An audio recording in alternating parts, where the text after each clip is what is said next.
If you want to be able to do perfect lighting, you have to have the right tools like this, because you need to be able to control not only the brightness level, but also the color temperature. And most lights will only give you 3 of those. They'll give you a bright white, a warm white, and then something in between.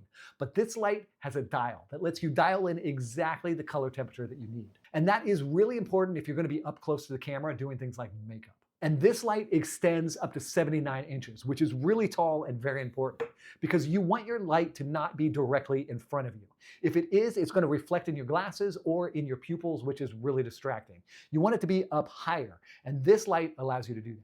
And this thing is a huge time saver because it has a remote control, which lets you stand in front of your camera and see what's happening while you make the changes to your light, instead of having to walk around, adjust the light, walk back, see what happened, and go back and forth. This thing is a huge time saver. And finally, the base on this light is outstanding. It's a flat plate like you'd see on a lamp.